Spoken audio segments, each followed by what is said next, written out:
Assalamualaikum warahmatullahi wabarakatuh. Halo Sobat Bintang, dengan Kak Amar dari Bintang Pelajar. Kementerian Pendidikan dan Kebudayaan Republik Indonesia pada tanggal 7 September 2022 kemarin, melalui Mas Menteri Bapak Nadiem Makarim telah mengubah mekanisme tes masuk perguruan tinggi negeri tahun 2023. Ada 3 jalur seleksi yang mengalami perubahan, mulai dari seleksi nasional berdasarkan prestasi rapor atau biasa kita kenal dengan SNMPTN. Yang kedua, seleksi nasional berdasarkan tes atau UTBK SBMPTN. Yang ketiga adalah seleksi mandiri oleh PTN. Di jalur SNMPTN kebijakan terbaru ini, seleksi rapor tidak hanya terbatas dari 6 mata pelajaran saja. Tahun ini peringkat akan didasarkan minimal 50% rata nilai rapor seluruh mata pelajaran dan maksimal 50% komponen penggali minat dan bakat untuk seleksi. Adapun perubahan di SBMPTN, tidak ada lagi tes ke setiap mata pelajaran. Hanya ada satu tes skolastik yang mengukur kemampuan nalar, kognitif, dan literasi.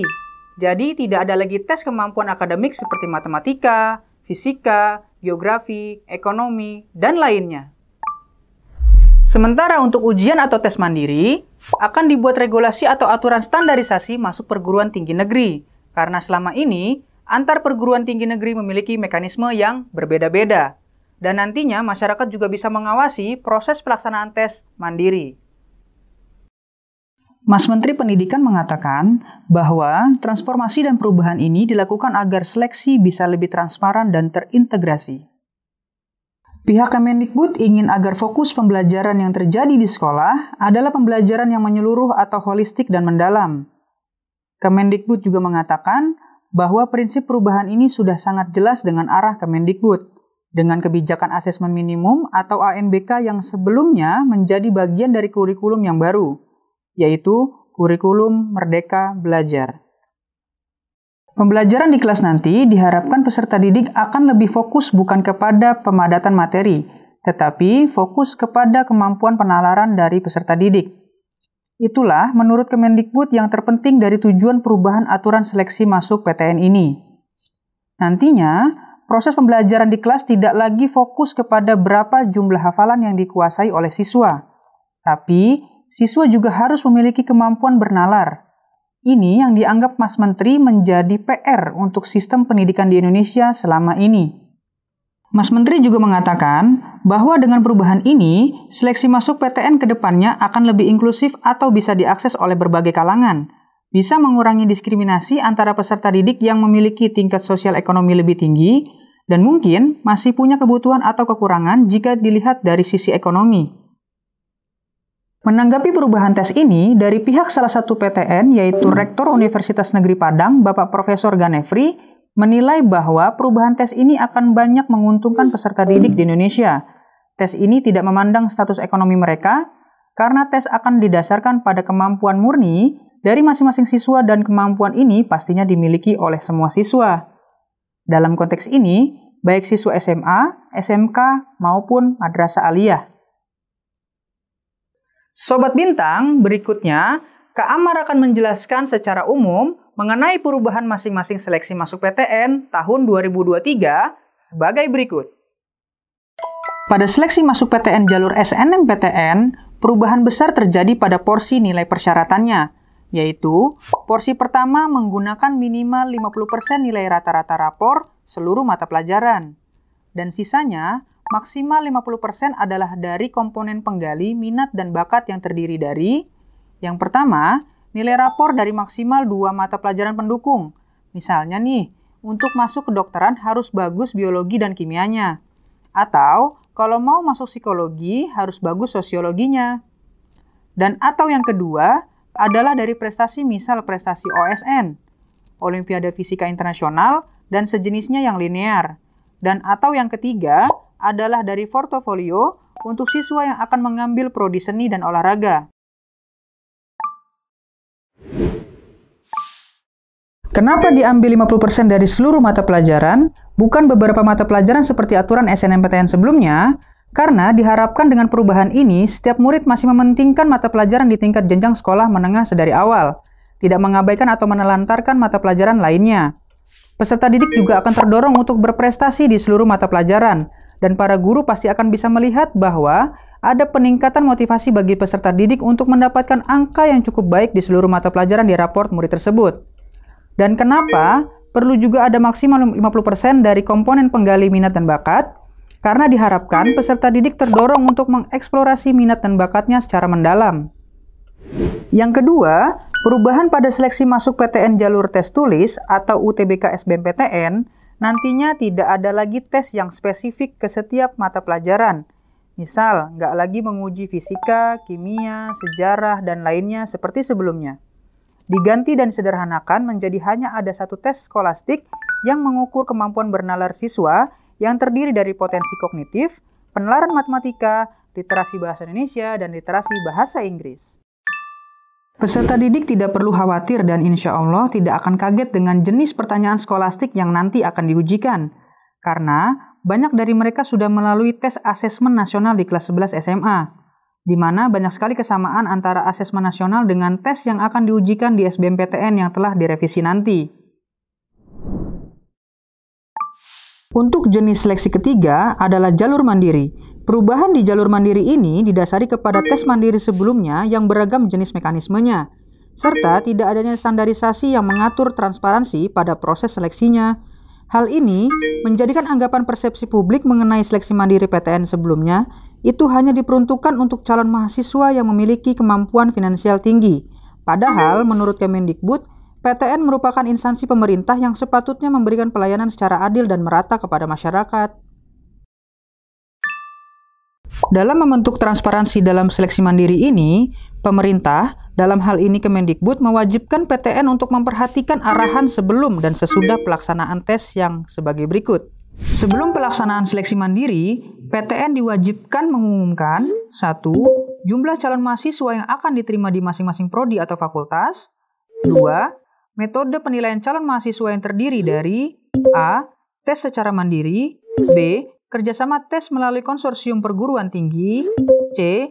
Memanfaatkan nilai hasil seleksi nasional berdasarkan tes. Dan atau D. Metode penilaian calon mahasiswa lainnya yang diperlukan.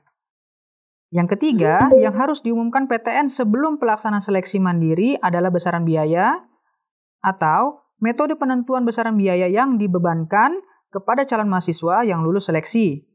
Yang terakhir, kanal pelaporan Kemendikbud bisa dimanfaatkan oleh masyarakat jika ada indikasi kecurangan atau pelanggaran peraturan dalam proses seleksi di kanal. Seleksi mandiri oleh PTN ini seharusnya berdasarkan seleksi akademis dan dilarang dikaitkan dengan tujuan komersial. Dan tata cara seleksi mandiri ini kemudian akan diatur oleh masing-masing PTN pelaksana seleksi mandiri dengan mengacu pada arahan Kemendikbud tadi. Dan ketika pelaksana seleksi mandiri, Kemendikbud pun mewajibkan PTN pelaksana seleksi mandiri untuk mengumumkan 1. Jumlah peserta yang lulus seleksi dan sisa kuota yang belum terisi. 2. Masa sanggah selama 5 hari kerja setelah pengumuman hasil seleksi. 3. Tata cara penyanggahan hasil seleksi. 4. Dan ketika usai seleksi, masyarakat bisa melaporkan jika terjadi kecurangan dalam proses seleksi di kanal pelaporan yang tadi ya. Nah, itulah perubahan yang terjadi dalam seleksi masuk PTN tahun 2023 untuk 3 jalur seleksi seperti yang dipaparkan oleh Pak Nadiem Makarim. Kira-kira kalian senang atau sedih dengarnya sob? Kayaknya pada senang ya. Untuk Sobat Bintang yang saat ini sedang les di Bintang Pelajar maupun calon siswa yang akan bergabung di Bintang Pelajar, pasti bertanya, bagaimana sistematika pembelajaran di BP menyikapi perubahan ini? Yuk kita simak! Untuk siswa kelas 12, pembelajaran di Bintang Pelajar akan terbagi ke dalam 4 periode pembelajaran, yaitu pembelajaran di semester 1, di semester 2, super intensif SBMPTN, dan intensif ujian mandiri. Pada semester 1, kalian akan mendapatkan pembelajaran skolastik seperti yang disyaratkan di UTBK SBMPTN format terbaru 2023. Di samping itu, karena ada beberapa mata pelajaran yang mungkin disyaratkan prodi tertentu untuk memenuhi kuota maksimal 50% di penggalian minat bakat, maka BP juga menyiapkan pembelajaran di mata pelajaran TKA, seperti matematika, fisika, ekonomi, kimia, geografi, biologi, dan lain sebagainya. Di samping, Nilai TKA ini juga akan ikut membantu mendongkrak nilai rapor kalian di semester ganjil di kelas 12 khususnya. Pada semester 2, menjelang super intensif UTBK, di BP hampir sama dengan semester 1, yakni pembelajaran di mata pelajaran skolastik dan TKA. Bedanya untuk TKA, ini dikhususkan untuk membantu persiapan ujian mandiri yang baru nanti, yang dulunya ada seperti SIMAK UI, UTUL UGM, dan lain sebagainya. Di periode ketiga kalian di bintang pelajar, yaitu program super intensif SBMPTN, kalian akan diberikan pembahasan soal-soal skolastik untuk persiapan SBMPTN dengan pelaksanaan intensif hampir tiap hari. Dan periode terakhir adalah intensif ujian mandiri, di mana yang diajarkan nanti selain materi kemampuan dasar juga materi TKA-nya. Dan agar kalian terbiasa ketika menghadapi soal tes SBMPTN maupun ujian mandiri nanti, bintang pelajar akan memberi kalian soal-soal tryout. Berikut video pembahasan yang kalian bisa putar kapanpun dimanapun, biar kalian makin jago dan terbiasa mengerjakan soalnya. Selain itu, untuk membantu kalian dalam pemilihan prodi, kalian akan dibimbing oleh kakak-kakak dari bimbingan konseling bintang pelajar. Mereka juga akan membantu menyemangati kalian dan menjadi teman curhat kalian jika kalian menghadapi hambatan atau kesulitan saat proses persiapan seleksi masuk PTN nanti. Oke? Jadi, kalian jangan takut ya sob. Percaya pada proses yang kalian jalin saat ini, dan kalian harus selalu berkolaborasi ya, baik dengan orang tua, sekolah, maupun dengan bintang pelajar tempat les kalian tercinta ini. Dan libatkan Allah juga dalam ikhtiar kalian saat ini melalui doa-doa yang kalian panjatkan di waktu-waktu yang mustajab. Itu dia sobat, penjelasan dari Kak Amar mengenai perubahan seleksi masuk PTN di tahun 2023 ini. Dan juga telah Kak Amar jelaskan bagaimana pembelajaran di BP menyikapi perubahan kebijakan seleksi masuk PTN 2023. Semoga bisa membantu kalian dalam mempersiapkan diri untuk masuk ke PTN favorit kalian. Kak Amar doakan, semoga kalian diterima nanti di PTN favorit kalian ya. Amin. Tetap semangat ya sob. Keep pray, keep learn, and do your best. Assalamualaikum warahmatullahi wabarakatuh.